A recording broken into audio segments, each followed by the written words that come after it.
Ok, jóvenes, vamos a contestarnos la pregunta, ¿por qué estudiar el templo? Esta clase, cuando la hice, literalmente era contestándome la pregunta a mí. Y una de las preguntas que más pastores me hacen, y anoche el pastor Gabriel hizo un punto excelente, y está hablando acerca desde la perspectiva de un pastor estudiando y enseñando. Y aunque nosotros sabemos que Rico Cortés es como si tuviera una congregación universal, pero también hay unos roles que van a definir cómo nosotros estudiamos y comunicamos y aplicamos, ¿verdad? Definitivamente desde la pastoral que está trabajando de primera intención con lo que es estructura de familias, matrimonios, jóvenes y demás, la aplicación práctica es importante, la aplicación práctica. Así que una de las preguntas que muchas veces otros pastores me hacen: si tú eres pastor, ¿qué tú haces estudiando Antiguo Medio Oriente? ¿Tú eres pastor? ¿Qué tú haces estudiando antiguas civilizaciones? ¿Qué tú haces estudiando las pirámides de Egipto? ¿Qué tú haces estudiando antiguo? Y yo le contesto siempre lo mismo. Si nosotros supiéramos los componentes o los elementos, la ecuación completa de lo que es contexto, tú harías una de las cosas que yo quería hacer cuando yo comencé a estudiar: sentarme y no volver a enseñar hasta que yo tuviera los elementos de la ecuación completa. Porque si no tengo los elementos de la ecuación se llama contexto. Si no tengo los elementos completos, pues entonces lo que voy a estar haciendo es violar todas las leyes de interpretación. La voy a violar y voy a ir desde el nivel Peshat o lo que dice la Biblia literal, y voy a brincar un montón de pasos que pudiéramos ver también como si fuera en el método científico. Un montón de pasos, vamos a brincar un montón de pasos y vamos de narrativa a aplicación. Y uno de los pasos, literalmente, es entender lo que la Biblia está diciéndole a quién. La audiencia. Así que vamos a estar contestándonos la pregunta. Yo voy a compartir con ustedes la respuesta que yo me di a mí mismo cuando yo me hice la pregunta: ¿qué yo hago estudiando el templo con Rico Cortés? ¿Qué yo hago estudiando el templo? Si yo soy un pastor, ¿qué yo hago estudiando el templo? Si ya no hay templo. ¿Cuántos han oído la frase ya no hay templo? Y nosotros para todos contestamos: ya no hay templo. Pues vamos a hacer esto, ya no hay templo. Y vamos a hacer lo otro, ya no hay templo. Y como mencionó y nos ha enseñado Rico, 279 mandamientos de los 613 dependen del templo. 45.5% de los mandamientos dependen o están relacionados con el templo.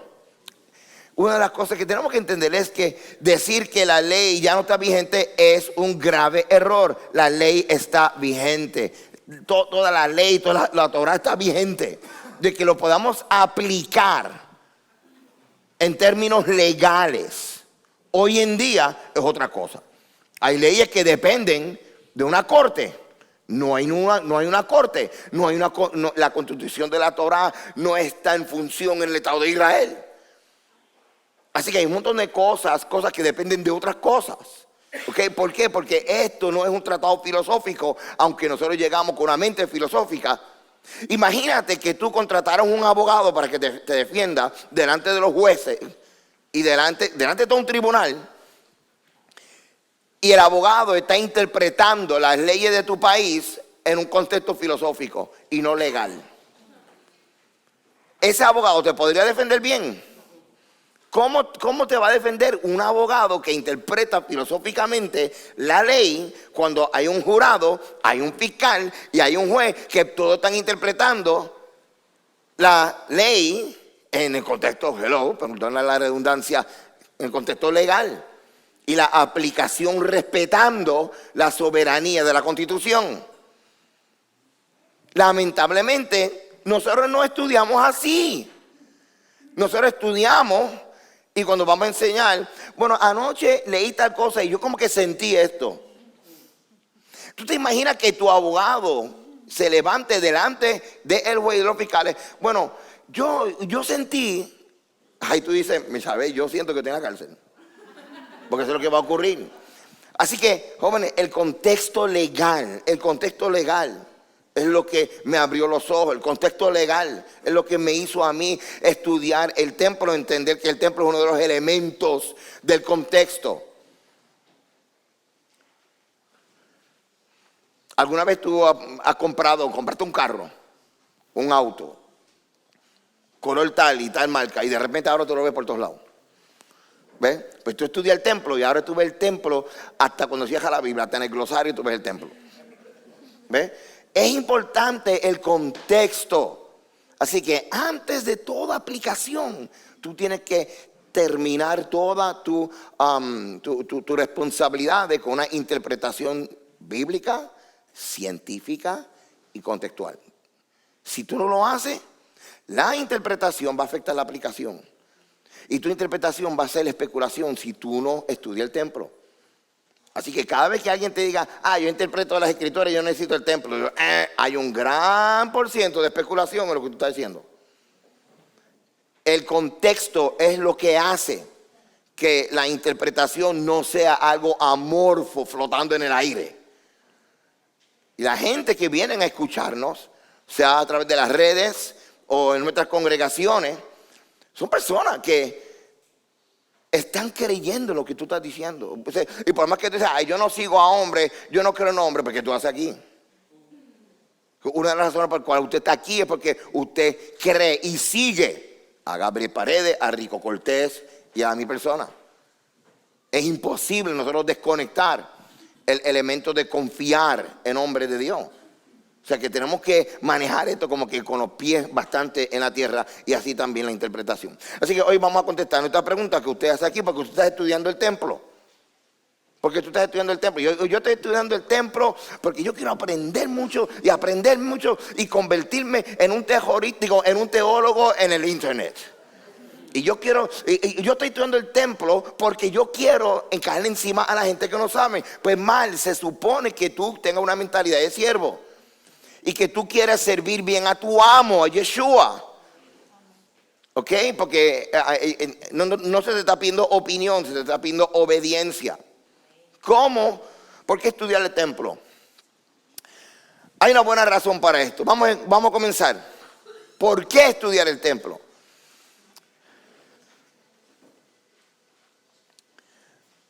¿Por qué se nos ha hecho tan difícil entender conceptos del templo? Jóvenes, una vez más les digo, cuando nosotros miramos la ecuación que incluye todas las cosas que tenemos que considerar para contexto, templo es una de las bases.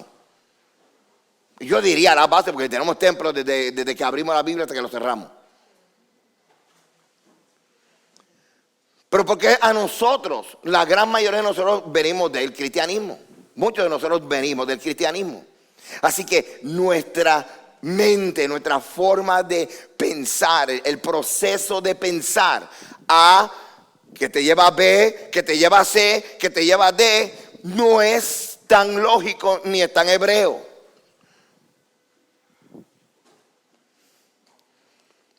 Así que el proceso de nosotros llegar a conclusiones no es el mismo proceso que se espera cuando tú escuches o lees estas cosas de la Biblia. El templo es fundamental. Pero en nuestra forma de ver la Biblia y en el proceso de interpretar la Biblia, fuimos entrenados para eliminamos el templo, eliminamos los sacrificios, eliminamos todo judío.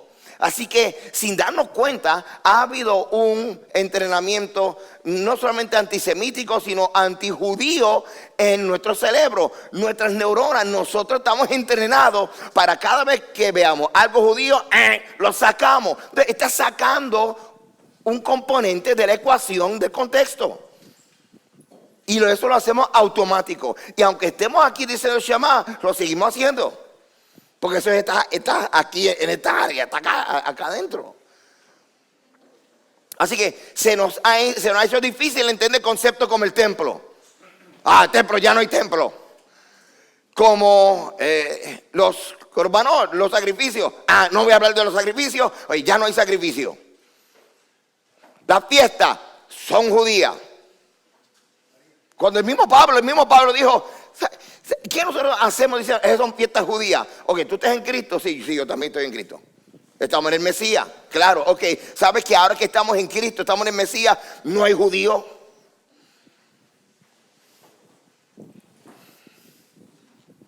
No hay gentil, no hay hombre, no hay esclavo, todos somos uno. Así que tenemos que regresar ahora a ver estos mandamientos como las instrucciones de nuestro Creador. ¿Por qué se nos hace tan difícil? Considera los conceptos como pureza e impureza. Jóvenes, pureza e impureza son conceptos que tienen que ver con el templo. Así que en nuestro entrenamiento religioso no fueron incluidos. Y como hay que entender el templo para entenderlo, pues se nos hace tan difícil.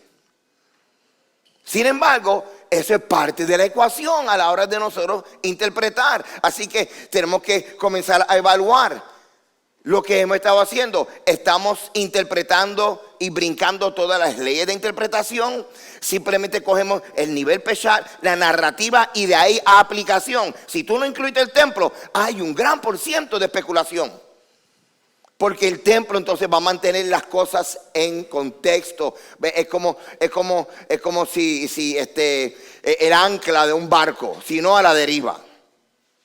Pero vamos a comenzar a entender por qué a nosotros se nos hace tan difícil el templo. ¿Por qué el templo? Vamos a entender por qué se nos ha hecho difícil. Son 2 razones básicas. Hay una buena razón para esto, para entender por qué se nos ha hecho difícil. Antes de que el templo fuera destruido por los romanos en el año 70, un acontecimiento notable ocurrió. Además de la destrucción del templo, también el momento en que Yeshua murió. Los evangelios informan que el velo fue rasgado. Ahora, antes de que ustedes digan, ya yo cogí la clase de rico, yo sé cuál es el velo. Ok. Quiero regresar y vamos a confrontar porque yo pienso de esta forma, porque yo reacciono de esta forma, porque aún esta es la 3ª conferencia del templo y cuando Rico habla algo del templo, porque yo tengo 3 neuronas que todavía se levantan en protesta, aunque sea así de poco. ¿Por qué? Además de la destrucción del templo, también en el momento en que Yeshua murió, los evangelios informan que el velo fue rasgado, dándose la interpretación que ya hay acceso al trono. Te lo voy a poner más atrevido. Acceso al lugar santísimo. Y ya no hace falta un templo.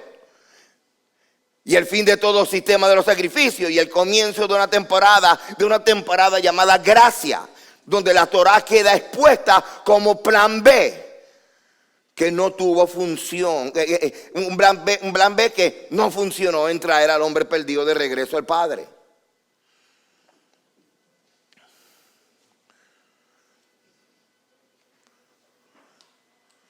¿Por qué se nos ha hecho tan difícil entender el templo? Número 1, la muerte y la resurrección de Yeshua fuera de contexto y la destrucción del templo.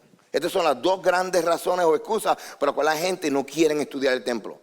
Ya Cristo murió y el templo lo quemaron. Pues eso se acabó. Además, si hay algo que la gente sabe de sus conferencias del templo, todos tenemos nuestras propias conferencias del templo y el tema es el mismo. Yo soy el templo. Esa es la conferencia del templo de cada uno de nosotros. Yo soy el templo. Y eso es una aplicación que Pablo le está diciendo a gente que muchos de ellos no tuvieron la oportunidad de ir al templo. Y él lo que estaba era explicando y aplicando la función de templo a las comunidades.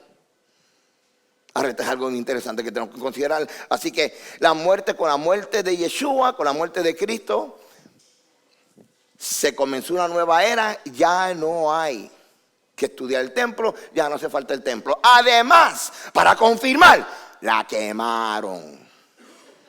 Así que esas son las dos razones principales por las cuales la gente no estudia el templo. ¿A cuánto cuando tú estás compartiendo el templo te dicen, es que ya el templo lo quemaron? El templo fue quemado y Yeshua, Cristo murió y resucitó. Ajá. ¿Y qué tiene que ver eso? Porque el templo lo estamos viendo desde Génesis hasta Apocalipsis. Vamos a ver razones por las cuales tenemos que estudiar el templo. Y vamos a ver si al final estas dos razones o excusas que tenemos nosotros en nuestro subconsciente, esas dos pensamientos que nos impidan a nosotros ir hacia adelante, se caen. Número uno, porque el templo, según la Escritura, primero antes de comenzar, ¿cuántos aquí creen que esa Biblia que tenemos ahí es la palabra de Dios? Ok, pues entonces nosotros queremos los profetas. Jeremías capítulo 17, verso 12. Tu trono de gloria desde lo alto lugar de nuestro santuario. Así que es cuando vemos todo el templo y we don't have a pointer, ¿verdad? No tenemos un apuntador.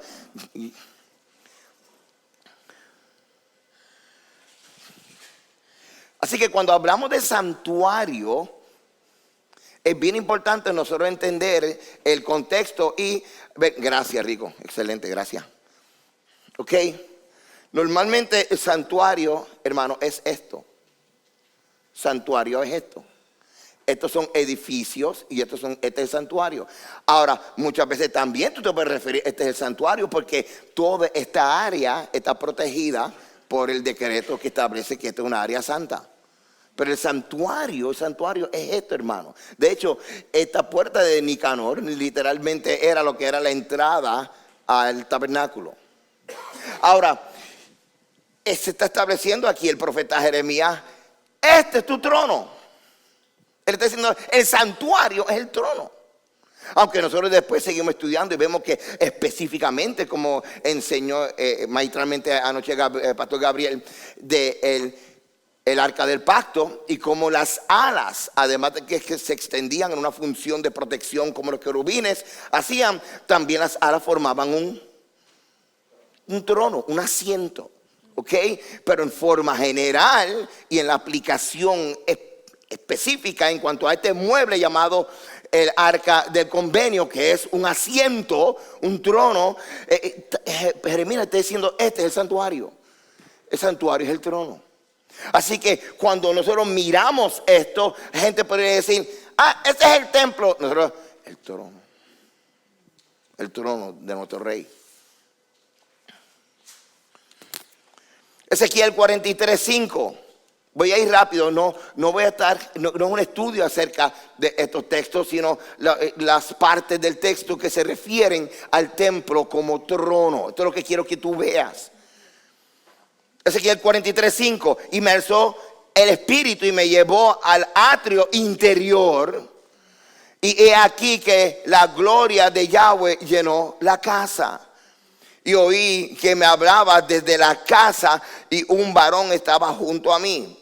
Y me dijo, hijo de hombre, este es el lugar de mi trono, el lugar donde posaré las plantas de mis pies, en el cual habitaré entre los hijos de Israel para siempre, y nunca más profanará la casa de Israel mi santo nombre. Ni ellos, ni sus reyes con sus fornicaciones, ni con los cuerpos muertos de sus reyes en sus lugares altos. El lugar de la planta de mis pies. Se entiende que esta expresión es donde el Eterno afirmará que el templo y sus patios son literalmente su posesión.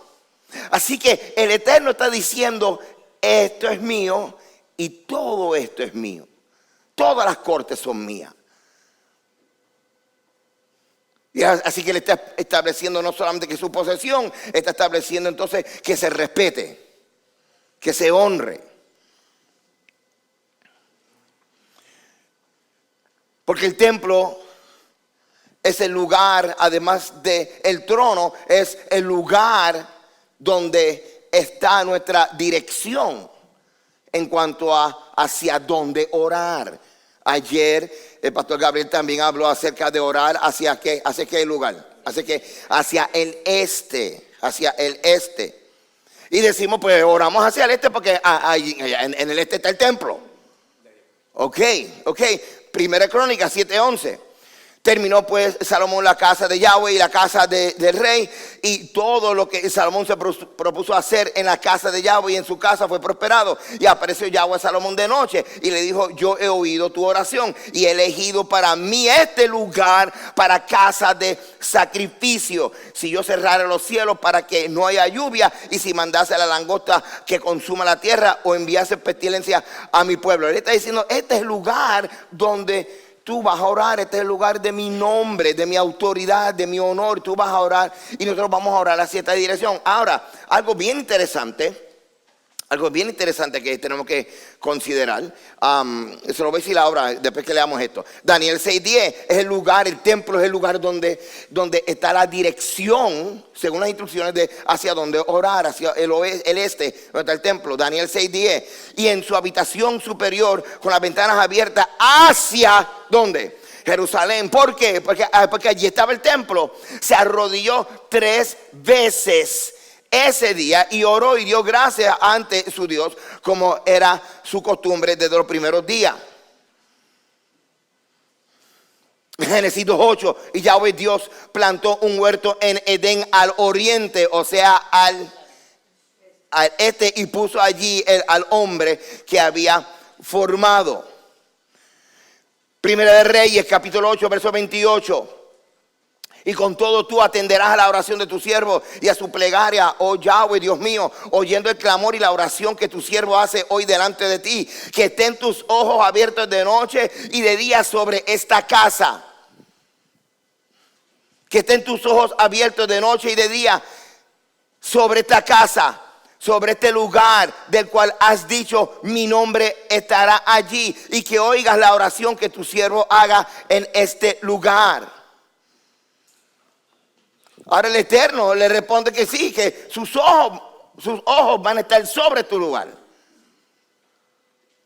Una de las razones por las cuales tú vas a ver a los judíos orando frente a uno de los muros de contención que llamamos el Cotel, o el muro del oeste, el muro de los lamentos.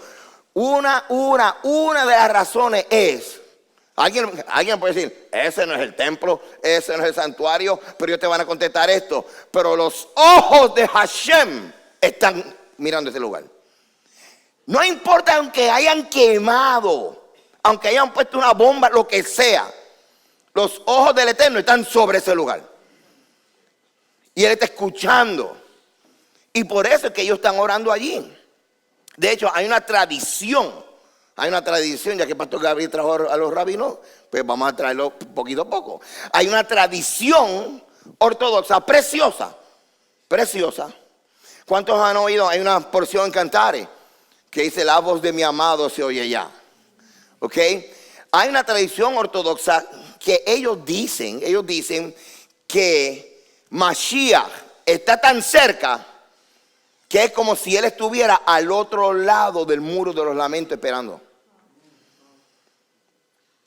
Así que ellos van y escuchan. Y ellos dicen: la voz de mi amado se oye ya. Y están escuchando. Y a veces no entendemos. Y una de las clases que vamos a traer es los ritos y la función de las tradiciones. Y nosotros venimos con nuestra mente bien cristiana romanizada, que lo sabemos todo. Y comenzamos a tachar: eso no está bien, no podemos pensar así, eso no es así. Y queremos nosotros convertir a Yeshua no solamente al cristianismo, sino a nuestra denominación, o sea, bajarlo más todavía. Esto es demasiado importante, porque antes de tú criticar a los judíos, tú tienes que conocer la cultura judía. Y el contenido de la cultura judía, tú vas a encontrar cómo ellos ven a Dios, cómo ellos interpretan las escrituras. Y es mejor que le des algo de crédito, porque ellos tienen una gran ventaja, además de que son los tutores y los guardadores de la Torah tienen una gran ventaja y se llama cultura. Y de eso vamos a hablar en la otra clase cuando hablemos acerca de los ritos. Algo interesante también, cuando yo comencé a estudiar, mis primeros discipulados fue con el pastor Gabriel. Y después, entonces, cuando conocimos a Rico, entramos más dentro de lo que es el templo. Pero antes de estudiar el templo, lo primero que yo estudié con Rico fue Antiguo Medio Oriente. Y esto es algo, jóvenes, que necesitamos estudiar. Porque si no tenemos la mentalidad, si no vemos el universo y si no vemos las cosas como lo veía la audiencia inmediata e intencional de la Escritura, nosotros vamos a caer otra vez en la cuestión de adaptar a nuestra cultura lo que está diciendo la Biblia en otra cultura. Y eso es un gran peligro. Eso es poner palabras en profetas que nunca dijeron nada. Tú sabes, desde todos los profetas hasta el apóstol Pablo, todos se están revolcando en la sepultura. Todos. ¿Por qué? Por lo que nosotros estamos diciendo. Poniendo palabras en su boca que ellos nunca dijeron. Ahora, el contexto Antiguo Medio Oriente es bien importante. Bien importante. Porque el en la antigüedad, jóvenes, el era demasiado importante. El literalmente, para los egipcios, es igual a horizonte. Y literalmente horizonte es lo que dividía el mundo natural del mundo espiritual. Y ellos entendían todos los días cuando el sol salía, que era la señal de que los dioses habían vencido y que orden había vencido a caos. También era la esperanza de redención, de auxilio, de salvación. Así que cuando ellos miraban al ellos sabían que de ahí venía auxilio. No era casualidad que cuando cruzan el Mar Rojo, la narrativa en Éxodo así claramente dice que vino un viento ¿de dónde? Del este. Así que, jóvenes, acuérdense que cuando los judíos, los hebreos salen de Egipto, tenían más una mentalidad egipcia que judía. Te lo voy a decir de otra forma, eran más judíos que egipcios. Eran más egipcios que judíos. Literalmente. Y ellos, al ser siervos y esclavos de los judíos, ellos tenían que estar adorando a los dioses de los egipcios. Así que ellos sabían lo que era adorar a los dioses egipcios. Y ellos estaban adorando a los dioses egipcios. Y ellos sabían lo que era eso, porque eran esclavos que lo querían hacer, eran esclavos, así que había un contrato. Así que ellos tenían esta mentalidad egipcia, los judíos lo tenían. Así que cuando ven el viento que viene del oriente, tanto los judíos, los hebreos, como los egipcios, saben lo que significa un viento, un rúa, un espíritu, una fuerza que viene del oriente, del este. En la mentalidad egipcia, los dioses los están ayudando. Y ahora tenemos el templo situado en esta coordenada. Y ahora Israel está redefiniendo el concepto de la ayuda viene del este. Lo está redefiniendo. Y le está dando nombre y propósito. Se llama el Eterno. Se llama ahora el lugar donde está el templo. Pastor, lo quemaron. Sí, pero ese es el lugar. Y él dijo que sus ojos están ahí. Y él dijo que todo el que ore hacia allí, él lo va a escuchar. Así que podrán quemar un edificio, pero para mí no pueden quemar el santuario ni el lugar del trono que es allí. Es importante. Ahora, vamos a seguir. Porque estudiar el templo. Número uno, porque es el lugar del trono. Número dos, porque es el lugar hacia donde estamos orando. Número tres, aquí estamos viendo ahora, porque es el centro de las actividades sagradas de las fiestas bíblicas. Deuteronomio 16:16, 3 veces cada año aparecerá todo varón tuyo delante de Yahweh tu Dios en el lugar que Él escogiere, en la fiesta solemne de los panes sin levadura, en la fiesta solemne de las semanas, en la fiesta solemne de los tabernáculos, y ninguno se presentará delante de Yahweh con las manos vacías. Pastor, ya no hay templo. Pues ¿qué haces celebrando la fiesta? Si sigues con esa excusa, ¿qué tú haces celebrando la fiesta? Pero entonces en Deuteronomio hay mandamientos, hay instrucciones que literalmente, intencionalmente estaban ahí. No solamente antes de la centralización del culto en Jerusalén, sino también en la aplicación para cuando hubiera el exilio.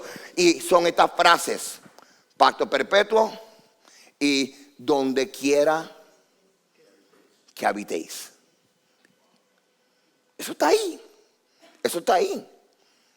Y nosotros tenemos que entender algo, que no podemos aplicar los mandamientos exactamente como lo hacía antiguo Israel. ¿Por qué? Porque no hay templo. Pero eso no quiere decir que no lo podemos hacer. Así que esta es la asignación de todos nosotros. Estudiamos nosotros los mandamientos en su contexto funcional, en su contexto intencional, o sea, propósito. Porque si tú estudias el propósito y la función de los mandamientos, aunque no haya templo, si tú sabes el propósito y la función, tú lo vas a aplicar. ¿Ok? Así que ahora mismo, para nosotros que estamos en el exilio, en la diáspora, escondidos o perdidos, como tú lo quieras decir,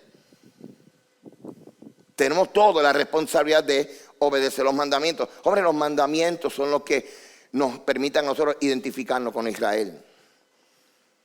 ¿Tú quieres parecerte a Yeshua? Obedece los mandamientos.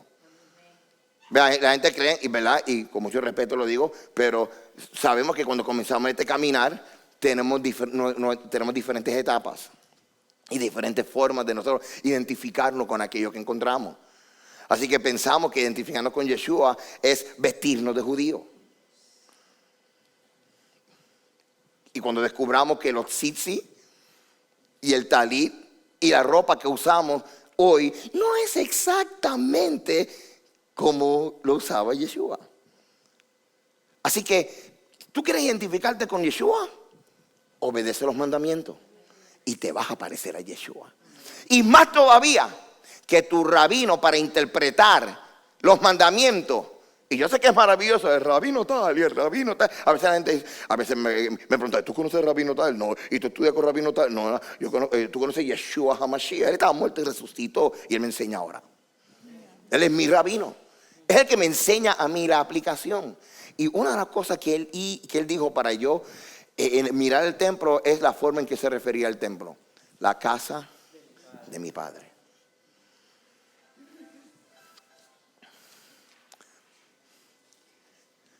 ¿Por qué estudiar el templo?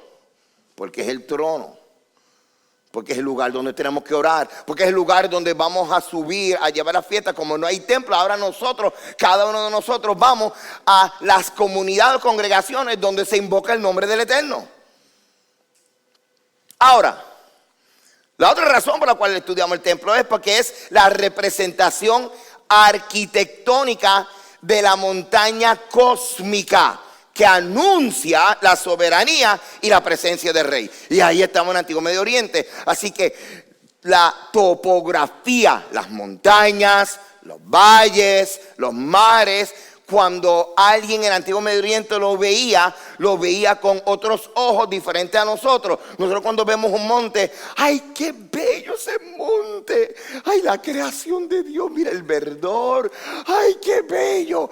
Cuando un antiguo veía un monte, decía, ¿qué te pasa? Montes, hay una gran posibilidad de que eso sea una escalera que use un Dios para bajar para acá. Así que no es lo mismo, qué bello el verdor, una escalera. Son dos cosas diferentes. Son dos cosas diferentes. Ahora, cuando se estudia cómo los antiguos veían la topografía. Descubrimos y vemos que hay un nombre que utilizan para explicar los montes en términos de su función, porque los antiguos veían todo en términos de la función. Y le llamaban la montaña cósmica o la montaña que en su función representa el cosmos, el orden del universo. Por eso le dicen la montaña cósmica. La montaña cósmica representa el cerro primordial. Así que aún los egipcios así lo querían, que la creación comenzó con un monte. Una montaña que de repente apareció. Lo que se llama primordial. Primordial es primordial. Hoy tú sabes que yo nunca encontré una palabra en español para primordial, porque en nuestra mente primordial es lo más importante. Pero el contexto, ¿ve? Y eso para que tú veas cómo se pierden las palabras en la traducción. Porque primordial para nosotros es pues, algo importante, lo primero. Pero la intención de traducir primordiales viene del inglés primordial, ok. Hay otra palabra que es primeval, algo así. Lo que significa esta palabra es que fue lo más antiguo que apareció, lo más primitivo. Y de ahí salió todo. Así que en la traducción al español se pierde primordial, pero ese realmente viene del concepto de lo primitivo, lo primero. Lo más, ¿cómo? Lo primario, me gusta esa palabra, lo voy a coger prestado. Ok, así que la montaña cósmica representa el cerro primario o el primordial o primitivo de la creación. El lugar que primero emergió de las aguas que cubrieron la tierra durante el proceso creativo. En Egipto, por ejemplo, se considera que todos los templos representan la montaña primordial. Así que cuando veían un templo, ese templo representaba el primer monte que apareció en la creación. Esa es la palabra. Tú vas a coger el tuyo, pero también voy a coger el tuyo. Bueno, aquí me voy. That's a good one. Pastor, después me lo envía, ¿ok? Porque ese lo voy a usar y lo voy a editar aquí. Gracias, pastor. Excelente. Esa es la palabra. Ok, ¿por qué estudiar el templo? Porque el templo es la representación de la creación, organizando el caos de las aguas en orden y en vida. El templo se asocia con las aguas de la vida que fluyen desde un manantial dentro del edificio mismo. Los manantiales existían en los templos. Ahora si tuviéramos aquí la aplicación corriendo, aquí, pues nosotros podríamos ver entonces el laver. ¿Cómo se dice en español el laver? El lavatorio, el lavacro que está dentro de uno de los edificios. Y de ahí entonces, vía una pompa entonces que fluye el agua. Interesante que estamos viendo cómo ahora el templo tiene sus cisternas, los conductos, todo es organizando los recursos y las fuentes de agua. Así que no hay caos y hay agua contenido en su perímetro.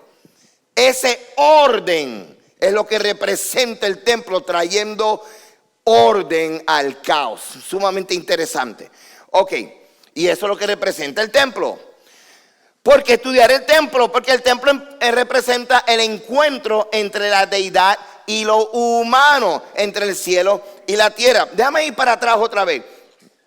Porque si yo tuviera la aplicación corriendo, como anoche, que el pastor Gabriel tiene la aplicación corriendo, pues entonces en la aplicación nosotros vamos a ver cómo el lavacro está contenido dentro de uno de los edificios, y en la aplicación vamos a ver cómo el agua fluye desde el edificio.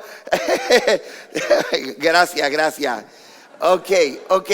Entonces, Otra vez, yo lo que quiero que ustedes vean, estamos tratando de cómo los antiguos veían los templos. Pues ellos veían que el templo representa el lugar donde el caos se conquista. Donde ahora ya no hay caos, ya no hay aguas en caos, porque el agua ahora está siendo administrada, porque está contenida en conductos, en cisternas y ok. Así que aquí estamos viendo, lo estamos viendo aquí, ok.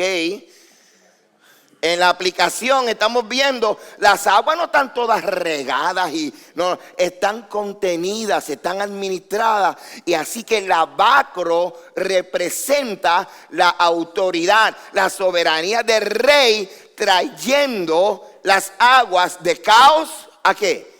A orden. Y esa es la función una de las funciones del lavacro en el contexto de la creación.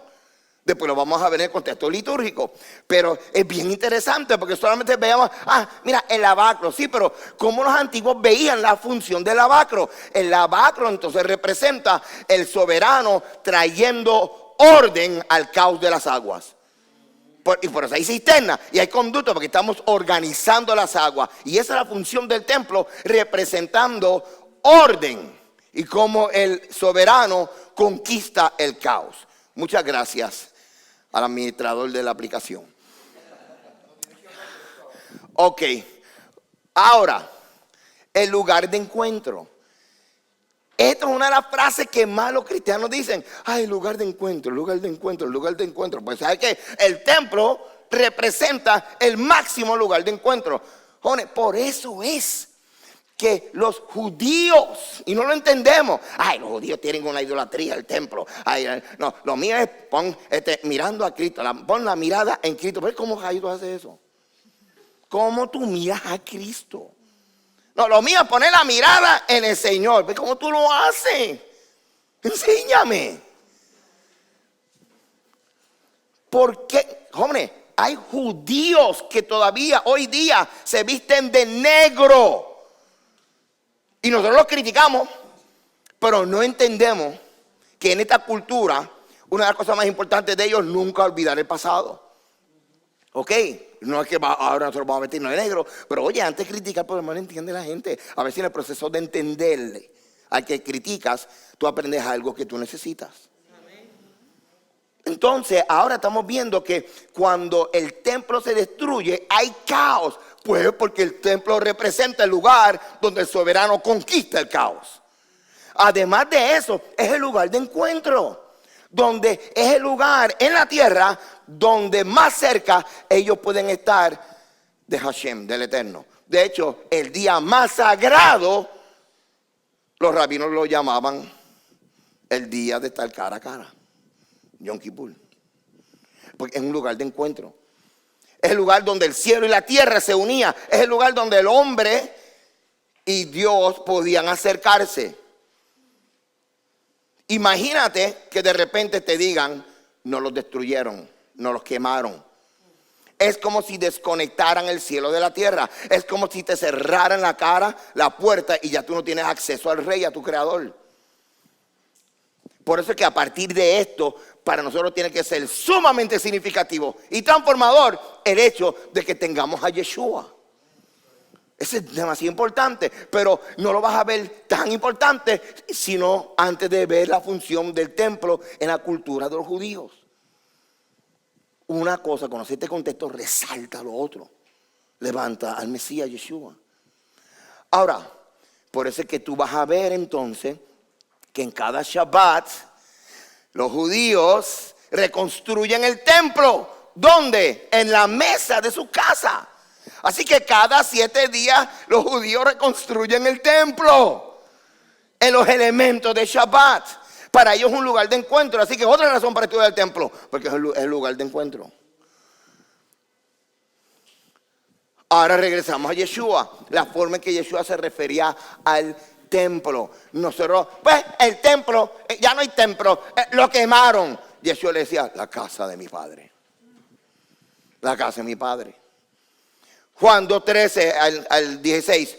Estaba cerca la Pascua de los judíos y subió Yeshua a Jerusalén y halló en el templo a los que vendían bueyes, ovejas y palomas y a los cambistas allí sentados, y haciendo un azote de cuerda echó fuera del templo a todos y las ovejas y los bueyes, y esparció las monedas de los cambistas y volcó las mesas, y dijo a los que vendían palomas: quitad de aquí esto y no hagáis de la casa de mi padre, casa de mi padre, casa de mi padre, casa de mi padre. Yo te pregunto, ¿cómo tú te refieres al templo? Cuando tú ves el templo, ¿qué es lo que tú piensas? ¿Qué tú dices? ¿Qué tú crees? ¿Qué tú sientes? Hay conexión. Porque si no, no vas a entender a los judíos. Vas a empezar, míralos otra vez con sus ritos. Deja que tú oigas la clase de ritos para que tú veas que se nos va a quitar toda esta cosa. Ok, este es el lugar. Ok, este es el lugar que ocurrió. Esto era lo que se llamaba, lo que nosotros podríamos llamar como el centro de comercio, la plaza de mercado. Ok, así que es bien interesante ver en la aplicación dónde fue este lugar. Había un montón de tiendas y los cambistas eran bien. Los cambistas no era que no debían de estar ahí, era el cómo estaban haciendo su trabajo. Cómo haciendo su trabajo. Y posiblemente hablemos un poquito acerca del proceso. Los cambistas están dentro de un proceso bien interesante, desde el shekel hasta la aplicación del diezmo hoy en día. Sumamente interesante, ¿ok? Tenemos a Yeshua refiriéndose, cuando Yeshua sigue refiriéndose al templo. ¿Por qué tenemos que estudiar el templo? Yeshua refiriéndose al templo como la casa de su padre, Mateo capítulo 21, verso 13 en adelante. Dice, escrito está: mi casa, casa de oración será llamada, mas vosotros la habéis hecho cueva de ladrones. Y todavía lo seguimos haciendo. Porque hoy en día, cuando la gente habla de las ofrendas y de los diezmos, pero no hablan de las fiestas, convierten la casa de Dios en una casa. Si hablamos casa de Dios como la casa de Israel, todo el cuerpo del Mesías, el cuerpo de Cristo, como tú lo quieres decir. Hay gente que hablan de las ofrendas de los diezmos, pero no hablan de la fiesta. Pues ¿sabe qué? Esa prédica convierte el templo o la casa o la comunidad en una cueva de ladrones, porque tú estás robándole. Si no diezma, le estás robando a Dios. No, si no celebra las fiestas. Lucas 11:17. Y les enseñaba diciendo: no está escrito, mi casa será llamada casa de oración para todas las naciones, mas vosotros la habéis hecho cueva de ladrones. Lucas 19:46, diciéndole: escrito está, mi casa es casa de oración, mas vosotros la habéis hecho cueva de ladrones. ¿Qué estaba haciendo Yeshua? Yeshua estaba dando unas clases, una exégesis magistral de Isaías. Aplicado, hermano, aplicado a lo que estaban haciendo ahora mismo. Hoy en día nosotros hacemos eso. Hoy en día los profetas hacen eso. Aplican los profetas a lo que está ocurriendo. El mismo Pablo dijo que los profetas tienen que estar sujetos a ¿qué cosa? Al espíritu de ¿qué? De los profetas. Y la gente cree que eso lo que significa es que si tengo una palabra me tengo que controlar. No, eso es lo que quiere decir, que si tú vas a profetizar, es mejor que tú estés alineado a lo que profetizaron los profetas. Pero hoy en día no hacemos eso. Hoy en día casi tú no oyes un profeta profetizando o haciendo eco a la palabra de los profetas. Porque si estuvieran los profetas hoy profetizando como Pablo enseñó, estarían hablando acerca de regresar al templo, de regresar a Yeshua, de regresar a los mandamientos. Pero hoy no hay, si el profeta no guarda los mandamientos y no está sujeto al espíritu de los profetas, debe de ser o agorrero o adivino. Parece que yo no permito. Mire, hermano, una vez fue una muchacha a nuestra congregación, quería hablar conmigo. Y lo sugiere: ok, pastor, quiere hablar. Sí, que quiero pedirle perdón porque yo hablo mal de usted. Y yo, bueno, pues vamos a suponer que tú representas a los 300 millones que hablan mal de uno. Así que yo cogí como un quality control por misericordia para cerrar este asunto y yo entrar ya a sanarme ya. Así que, y en el momento se levantó: así dice el Señor, por causa tuya vendrá. Y esta es una serpiente del diablo aquí. Y yo la agarré así, los ujieres se la llevaron. Y algunos ujieres estaban mirando y decían, así que tú tratas una serpiente.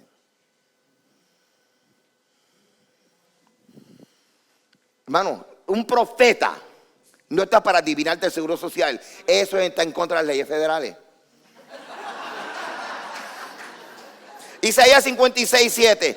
¿Qué Yeshua estaba citando? ¿Qué Yeshua estaba citando? A mí me encanta Yeshua porque Yeshua, aun cuando estaba en el momento de indignación, y él se traía a Isaías. ¿Qué dijo Isaías? Yo lo llevaré, Isaías como todo profeta, portavoz del Eterno. Yo los llevaré a mi santo monte y los recrearé en mi casa de oración. Sus holocaustos y sus sacrificios serán aceptos sobre mi altar, porque mi casa será llamada casa de oración para todos los pueblos, dice Yahweh el Señor, el que reúne a los dispersos. ¿A lo qué? A los dispersos. Mira, el profeta le está diciendo, dispersos de Israel, ¿qué? Te voy a dar la primera conferencia del templo. Isaías. Porque ese es el tema. Pero no lo escuchamos. Dice, el que reúne a los dispersos de Israel, aún juntaré sobre él sus congregados. Y así continúa hablando Yeshua. Está citando Isaías 56. Perdón, estaba leyendo Isaías 56, 7 y 8, pero ahora aquí lo que están viendo es como para atrás Isaías 56, 1. Así dice Yahweh, guardar derecho, hacer justicia, porque cercana está mi salvación para venir y mi justicia para manifestarse. Miren eso. ¿Cuál es la misión de Israel? Génesis 18, 19. ¿Cuál es la misión de Israel? ¿Cuál es la misión de Israel? Sentir mal a todo el mundo porque no saben Biblia. Sentir mal a todo el mundo porque no saben hebreo. Sentir mal a todo el mundo porque no saben Shabbat. No. Esa es la misión de los terroristas que empiezan. Justicia y bondad. Mira, rico, ahí está. El profeta está diciendo, así ha dicho Yahweh, guardar derecho y hacer justicia, porque cercana está mi salvación para venir. Y ahí tú puedes aplicarlo en tantas formas. Lo puedes aplicar directamente, el Eterno. Lo puedes aplicar hablando de que, mira, Yeshua viene. Así que como Yeshua viene, es mejor que tú estés haciendo justicia y bondad. Mateo capítulo 25. ¿Cuánto tiempo le dedicamos a este tema? 2 años. En el Día de Acción de Gracia. ¿Sí? En el Día de Acción de Gracia. Justicia y bondad, hermano. Eso es lo que está diciendo aquí la misión de Israel. Entonces dice el verso 2, bienaventurado el hombre que hace esto y el hijo del hombre que lo abraza, que guarda el día de reposo para no profanarlo, el que guarda su mano de hacer todo mal, y al extranjero que siga a Yahweh no hable diciendo, me apartará totalmente Yahweh de su pueblo, ni dígale eunuco, he aquí yo soy árbol seco, porque así dijo Yahweh a los eunucos que guarden mi día de reposo. Te lo voy a decir de otra forma, a los rechazados, a los que no lo han dejado entrar, y escojan lo que yo quiero y abracen mi pacto. Verso 5. Y yo les daré lugar en mi casa y dentro de mis muros. Jóvenes, rico, en la aplicación podemos ver lo que son los muros y la casa. Vamos a ver esto, qué interesante. Vamos a ver esto. Vamos a leer todo juntos. Aquí, vamos a leer todo juntos. Porque esto es muy importante. Isaías 56, 5. 1, 2, 3, leamos.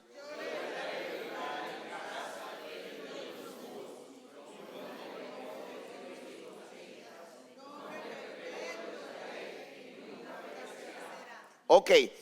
Miren aquí. Miren, jóvenes. Miren la casa. Miren la casa aquí.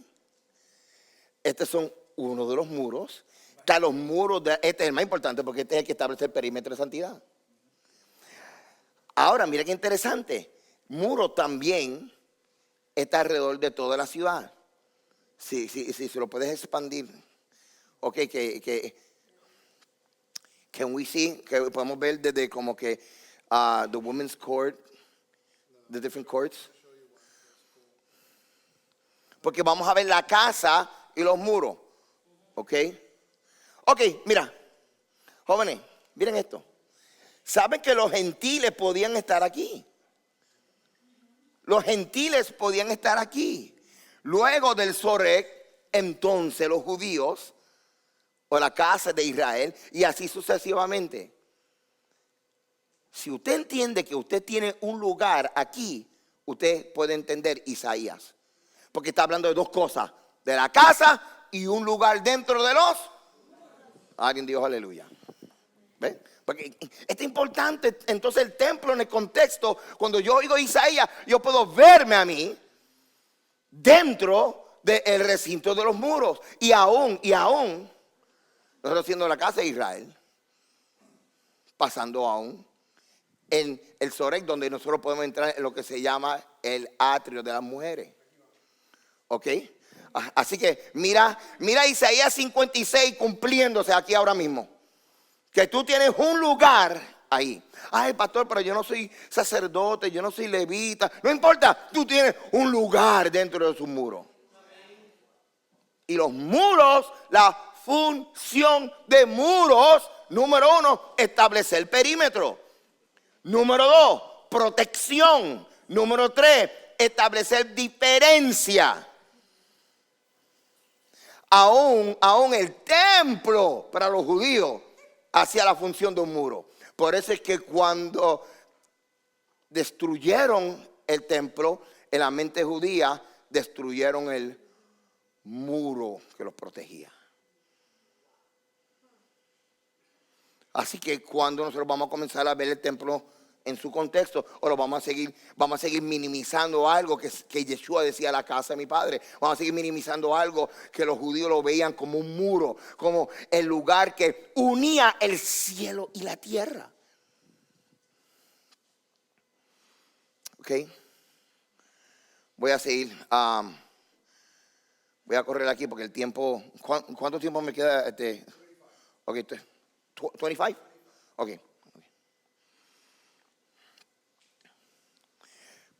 Después de analizar el contexto de las palabras de Yeshua cuando él dijo casa de mi padre, y vimos que el contexto está en Isaías y que el contexto de Isaías es el templo. El contexto de Isaías es el templo, pero también el contexto de Isaías es el Shabbat, porque él menciona también Shabbat. También está hablando acerca del regreso del exilio. O sea, Yeshua sacando a los mercaderes del templo estaba citando a Isaías, e Isaías tiene todo esto en su profecía, hablando de la función del templo, incluye el Shabbat y el regreso del exilio. Y esas son las tres cosas que más tú y yo estamos aprendiendo ahora que regresamos a la raíz hebrea.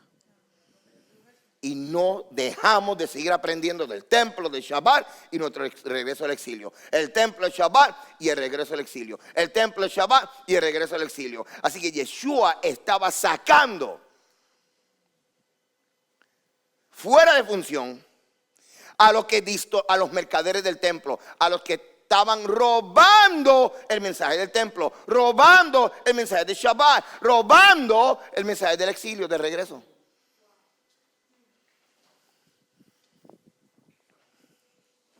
Este verso de Isaías nos ayuda a entender el contexto de las palabras de Yeshua. Ok, continuamos. Estas dos imágenes que tenemos aquí resumen lo que les estoy hablando acerca de cómo los antiguos veían los templos, cómo los judíos veían el templo. Representaba el lugar donde caos había sido conquistada. Tú no veías agua regándose por todos lados. El agua estaba contenida en cisternas, en conductos, en el lavacro.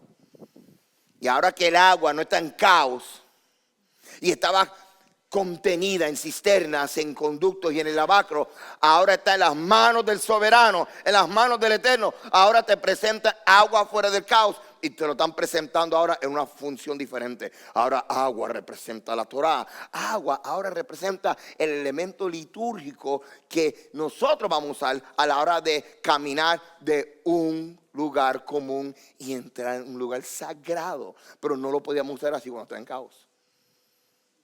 Mira la función del templo. Mira lo importante del templo. La función del templo es importante. La función, el propósito del hombre, el propósito del planeta y del mismo creador están encerrados, escondidos en el estudio del templo. Si tú quieres saber cuál es la función del hombre, la función del planeta Tierra, el propósito del hombre, la función del hombre, todo eso está escondido en el templo. Tú sacas el templo y te van a dar una escuelita griega de lo que es el hombre. Tú estudias el templo, Dios está en el medio y el hombre alrededor. Si tú estudias, el hombre en el contexto del templo, Dios en el medio, el hombre alrededor. Tú estudias al hombre fuera del contexto del templo, el hombre en el medio, recreando mi mundo. Imagina, el mundo es un canvas, decláralo, míralo, imagínalo, siéntelo, haz una reingeniería a tu mundo, recrea tu mundo. El mundo es un canvas y tú estás en el mundo. ¿Por qué ocurre eso? ¿Por qué? Porque los mercaderes del templo te robaron el templo y te enseñaron el hombre fuera del templo. Así que si alguien dice, ¿por qué tú estudias el templo? Porque yo quiero volver a estudiar qué rayos es el hombre. En contexto. El templo viene a ser entonces un microcosmo. Resumen a escala del universo, revelando la función del hombre y los conceptos que necesitamos comprender para podernos relacionar correctamente con un Dios santo en medio de un planeta corrompido y contaminado por el pecado.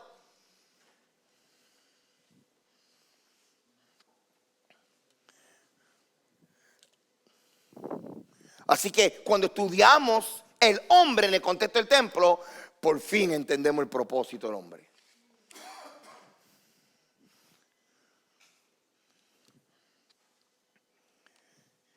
Así que cuando leemos la Biblia y comenzamos a leer el huerto del Edén. Y cuando estudiamos el huerto del Edén, como ya en varias ocasiones el hermano Rico lo ha enseñado, lo que vemos es otra vez la montaña verde. ¡Ay, qué linda la montaña! Porque no estamos viendo la topografía en el contexto de los antiguos. ¡Ay, qué lindo! Pues entonces el huerto del Edén, el verdor, los pajaritos, qué bello es todo. Y estamos, tú sabes, como dos antílopes ahí galopando y estamos ahí. Y Dios esperando que yo me ponga para mi número. Focus. Ok, está bonito. Pero el huerto del Edén siempre nos habían presentado esto. Y nunca habíamos considerado que el huerto del Edén era un templo en función, solamente que no habían paredes físicas. Así que Adán y Eva le dieron la Torá. Oh, no, la Torá fue con Moisés. Adán y Eva le dieron la Torá, te lo voy a decir de otra forma, le dieron las instrucciones. Es más, te voy a decir más, le dieron las instrucciones de cómo cuidar el templo. El templo vino después. No, jóvenes, ¿y cuáles fueron los mandamientos que le dieron a Adán y Eva? Cómo cuidar un templo. El servicio. ¿Por qué nosotros estamos aquí? Porque nos colgamos en la primera conferencia del templo, que fue allí. Creímos que que el tema era una manzana. ¿Digo una manzana?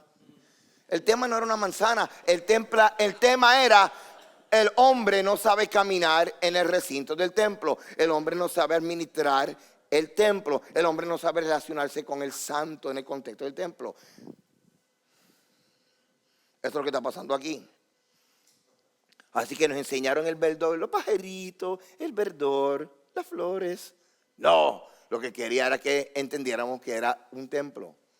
Ahora vemos que para poder regresar a aquello que nosotros mismos destruimos, ahora el Eterno nos tiene que dar un montón de instrucciones. Ay, porque la Biblia tiene todas esas instrucciones y todas esas leyes. Porque tú hicimos todo este jeguero. Es como, ay, se me viró un vaso con refresco. Déjame buscar este pañito. No, ningún pañito. Hay que buscar 3 mapos. ¿Por qué tanto? Porque el reguero es mucho. Ay, ¿y por qué tantos mandamientos? Porque si no lo hubiéramos hecho tanto, porque ahora el Eterno no camina así, porque también haciendo eso dañaste aquello. Así que no está dando las instrucciones, porque ahora las instrucciones nos van a revelar la santidad del Eterno y nuestra imperfección. Todas estas leyes de santidad, estableciendo fronteras, barreras, límites, restricciones de acceso, separando espacios, separando tiempo, era para un propósito, para crear un lugar donde Dios y el hombre pudieran volver a tener reunión y comunión. El universo es el espacio que Dios hace para el hombre, pero lo sagrado es el espacio que el hombre hace para Dios. Y eso ocurre cada 7 días. Si hablamos acerca de Shabbat. Ok, vamos a hablar un poquito. Ya sabemos por qué hay que estudiar. ¿Cuántos ahora mismo están convencidos por qué tienen que estudiar el templo? Levante la mano. Ok, ya estamos convencidos. ¿Cuántos están convencidos de que tienen que venir al 103? Levante la mano. ¿Cuántos están convencidos de que tienen que conseguir la aplicación? Ok, ¿cuántos están convencidos que el Eterno en su bondad y misericordia te abrió los ojos para que tú vieras lo relevante de hacer el esfuerzo de estar aquí? Ok, ahora ya terminamos todo esto de que por qué el templo, vamos a ir más adentro. Cuando yo comencé a estudiar el templo con mi hermano Rico, todo el mundo aprende diferente. Jóvenes, una de las cosas que tú tienes que hacer es dejar de estar criticando a la gente. Porque cada vez que tú criticas a la gente, tú estás quemando una escuela donde se supone que te hubieras matriculado. Yo no tengo miedo de gente que piense diferente a mí. No tengo ningún miedo. Pues yo aprendo de todo el mundo. Yo aprendo de todo el mundo. Así que yo, como usted, nosotros aprendemos diferente. Venimos de diferentes culturas, diferentes formaciones. Así que mi formación era un hogar donde no hay liturgia, no hay tradiciones. Así que cuando conozco a Rico y veo que Rico hace Shabbat y está hablando acerca de todas estas cosas que hacen los rabinos y los judíos y la tradición, yo como que, yo no quiero hacer así como que. Pero cuando él empezó, me dio el primer artículo, a ver si tú te acuerdas, que él me dio a leer, era de Moshe Winfield. Yo me acuerdo. Y el tema era justicia y bondad. Cómo entonces el rey cuando subía establecía entonces justicia y bondad. Saldando las deudas de todo el mundo y haciendo un fresh start. Cuando él empezó a introducirme conceptos de antiguo Medio Oriente y una forma antropológica de cómo ve la Biblia, yo dije, ahora sí. Mientras me decían, hay que traer el agua y lavarse las manos y las velas. Yo no voy a hacer nada de eso. Yo no soy judío, pero cuando yo entendí el templo y el contexto antropológico, en casa yo no pongo más velas porque no me cabe en la mesa. Ahora yo soy más que 2 velas. No, yo tengo un velorio completo ahí, lo que tengo ahí. ¿Ves? Porque ahora yo entiendo. Y tú sabes que por eso la gente, ay, ¿por qué fulano no entiende? Jóvenes, en los años 70 se estableció la teoría de las personalidades, que la gente aprende diferente. Así que muchos de ustedes quizás no lo van a ver, el templo y el Shabbat a través de la forma tradicional, pero si le enseñan el contexto antropológico, lo van a ver. Y este tema y este contexto de espacio sagrado es un concepto de antropología. Así que el espacio sagrado en el Antiguo Medio Oriente tenemos que estudiarlo. Los principales complejos de templos en Mesopotamia. Representaban, además del templo en sí, generalmente varias cámaras, un zigurat. Vean conmigo, zigurat. Un zigurat y un jardín. Ambos fueron considerados parte del espacio sagrado. El zigurat era simplemente una serie de escaleras y rampas que daban realidad arquitectónica a la escalera utilizada por los dioses mientras viajaban para el reino. Así que cuando veían montes, ellos pensaban que era una escalera. Así que ahora ellos construyen zigurats que parecen montes. Jóvenes, los zigurats no eran los templos. Los zigurats eran las escaleras. Las conexiones. Vamos a ver esto ahora. Ya, que esa es la parasha pasada. Creo que era la parasha pasada. Ok, aquí tenemos lugares donde habían zigurats. Qué extraño, el mismo sitio donde sale, ¿quién? Abraham. Ok, estos zigurats. No tengo tiempo. ¿Cuánto tiempo me queda? Déjame ver. 15 minutos. 17 minutos, ok. No tengo tiempo para explicar todo esto de los zigurats, pero estas son las dos cosas que yo quiero que tú entiendas. Mira esa escalera. Esa es una de las escaleras o rampas de un zigurat. Mira todos los lugares. Escuchen esto. Miren esto. Todos los lugares donde se encontraron un zigurat. Ahora miren este zigurat. Este zigurat me encanta, porque aquí vamos a ver lo que yo quiero que tú veas. Miren el zigurat y este es el templo. Así que estamos viendo la función del zigurat era la función, como dice Rico, de conexión. Era una escalera, pero entonces el templo era otra cosa. Así que cuando Jacob tuvo la visión, él estuvo viendo un zigurat. Y tener la visión de un zigurat no era cualquier cosa. Porque el protocolo para construir un templo, ¿sabe cuál es? Se lo enseño ahorita, después cuando hablamos de Shabbat. Ahora, miren esto, bien interesante. El zigurat. Génesis 11:3 nos habla acerca de la Torre de Babel. Así que la Torre de Babel era un zigurat. Así que era el hombre haciendo una escalera para ir al cielo. ¿Ve? Así que estaban yendo al cielo y no esperaron que el cielo viniera a ellos. ¿Qué fue lo que ocurrió cuando nosotros vimos a Yeshua? ¿Ok? Todo esto, hermano, todo esto tiene que ver con los zigurats. ¿Ok? Ahora voy a brincar todo esto porque ahora, ¿se acuerdan la Torre de Babel? Que hubo confusión de lenguas. ¿Verdad que sí? Ok. Okay. I'm going to talk to that. Okay, stop it. Okay, I'm going to show it. Tú tienes la ciudad de David. Can we see desde la ciudad de David up? Okay. Yo pido. Los boricuas decimos pide que hay. Ok. El zigurat. Jóvenes. El zigurat no es un templo. Es una escalera. El templo está al lado. En el Antiguo Medio Oriente vas a ver el zigurat y el templo juntos. Pero por eso es que me gustó enseñarte la desgalia, porque ahí estamos viendo zigurat un lado y el templo al lado. Las dos tienen diferente función.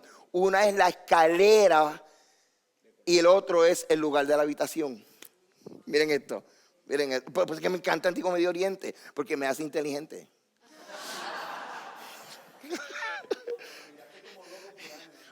Bueno, después hablaremos del testimonio. ¿Cuánto les gustaría escuchar, aunque sean 5 minutos, del testimonio de Rico Cortés, Gabriel Paredes y Walter Agosto? ¿Cuánto les gustaría? Pero ese es otro zigurat. Ok, en la Torre de Babel construyeron un zigurat. Ok, y el zigurat es una ¿es un templo? No, es una. Muy bien, ok, ahora, y entonces hubo la confusión de. Ok, ahora esto se llama motif. Motif es una palabra francesa, yo no sé más de francés, solamente esa palabra que lo que significa es tema.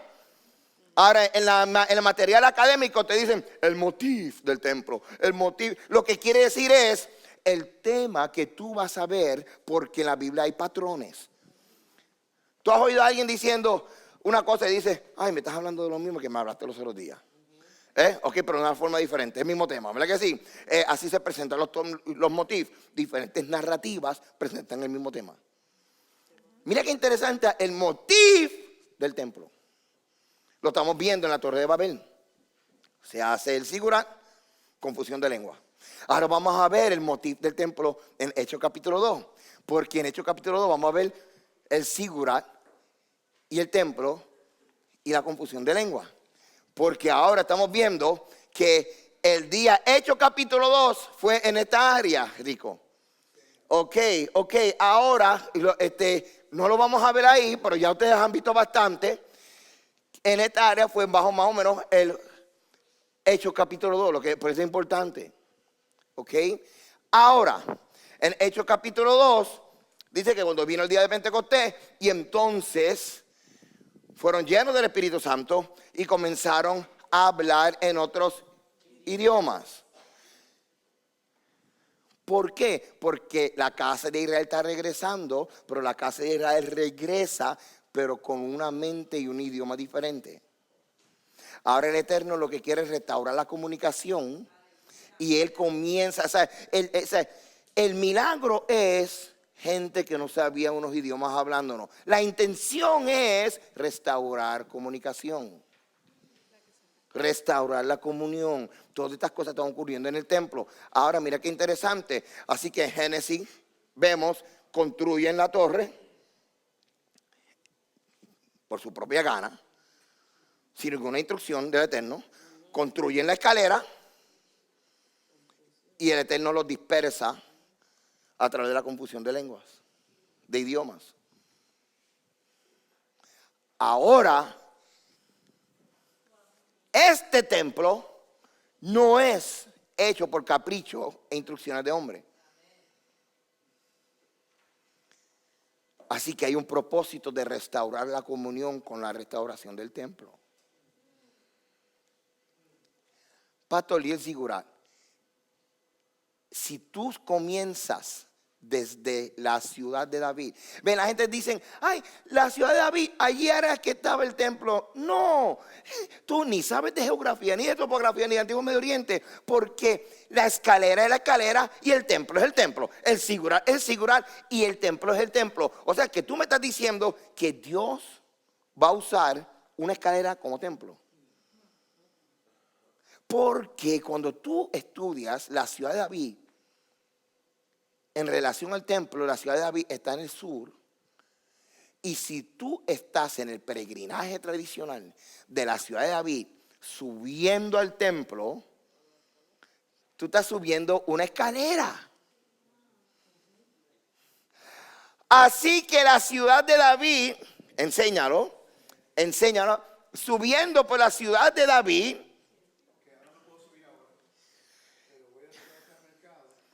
De hecho, esta actualización te lo hicieron anoche, Rico, la de la ciudad de, ok, porque era para mi clase.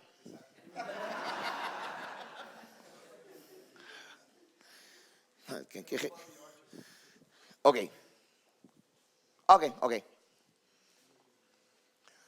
Ahora, estamos subiendo por la ciudad de David. Estamos subiendo por esta calle pavimentada que se están restaurando. Cuando digo se están restaurando, estaban escondidas y la están sacando de las excavaciones. Pero entonces, mira qué interesante. Cuando tú subes por la ciudad de David, esa es parte del sigurat. Tú estás subiendo la escalera, tú estás subiendo por la escalera. Pero cuando tú llegas al templo, tú tienes que entrar al mikveh. ¿Por qué? Porque vas a seguir subiendo el sigurat, pero el sigurat te está diciendo, te estás acercando al Dios que está al tope de la escalera. Amén. Y todas estas escaleras te están diciendo a ti, sigurat. Todo esto es la función de un sigurat. Escalera subiendo, no es el templo.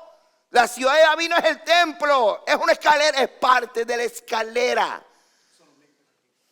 Ahora ahí están los mikveh y seguimos subiendo. Rico, ¿todavía hay escaleras después de eso? Sí, ¿por qué? Porque no hemos llegado al santuario. Y toda esta escalera, ¿por qué tantas escaleras? El Eterno está usando la cosmología de Antiguo Medio Oriente para restaurar conceptos perdidos, el concepto de santidad, el concepto de cómo acercarte a Dios.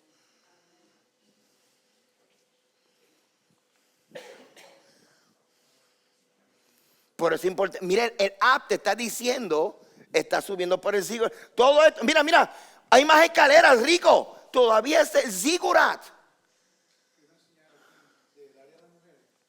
Ok.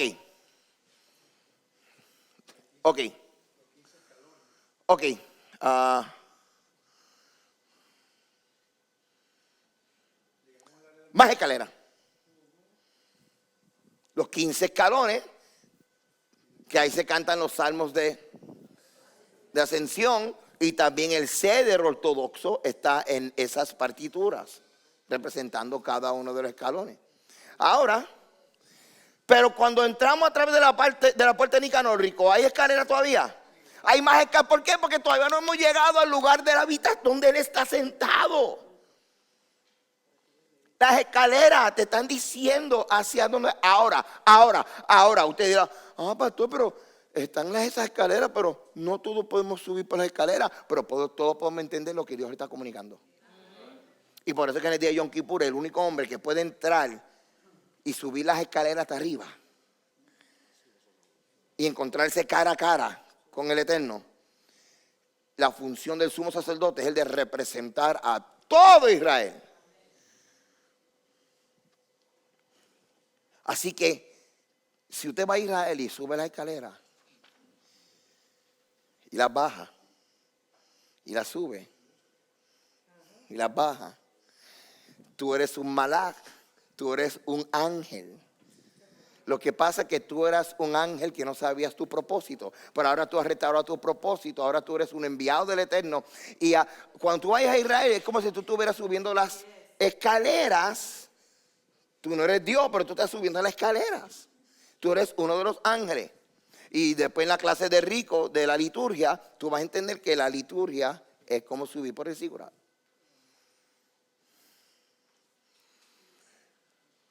Así que todo esto nos ayuda a entender esto.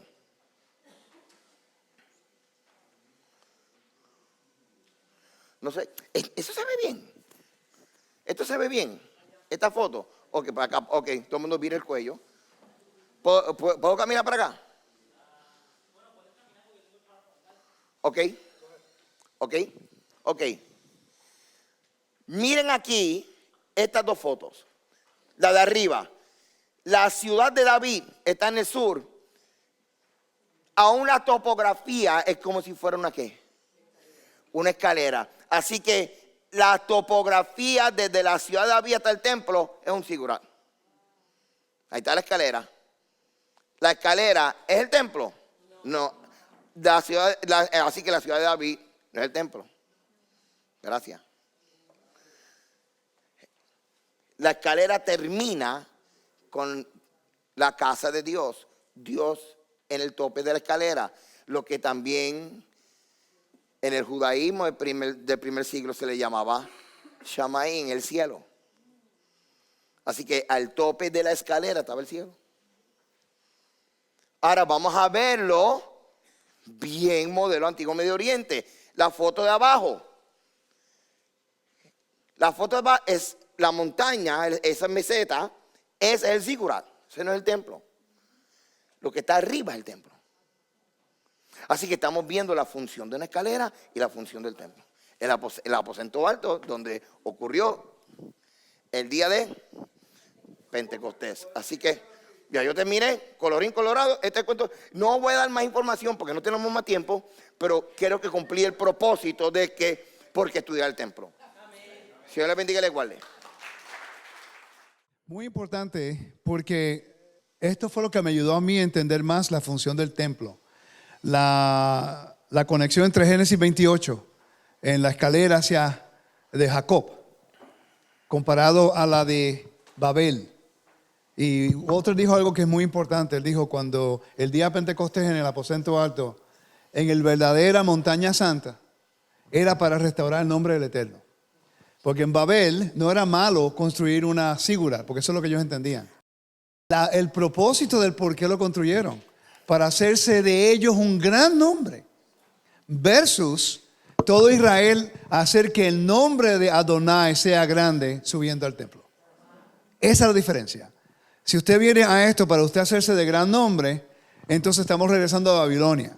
Pero si regresamos al templo para levantar el nombre de Elohim, no en pronunciación nada más, sino en carácter, en justicia, en bondad, integridad y honor, entonces estamos construyendo el templo. El templo se supone que sea una construcción de honor para que el nombre del Eterno sea levantado y sea respetado. Para eso, ¿por qué estudiar el templo? To make the name of God great, para hacer que el nombre de Elohim sea grande. Yo entendí eso cuando yo empecé a estudiar y a través de los profetas decía, para restaurar mi nombre, para que mi nombre no sea profanado entre las naciones, continuamente en los profetas. Ahí yo dije, yo salí de mi oficina y yo dije, I got the Bible, entiendo la Biblia. El propósito de nosotros es construir el templo, enseñar el templo, para que todo el mundo vea que el nombre de nuestro Eterno es santo y está por encima de todo. Esa es nuestra función. Aleluya.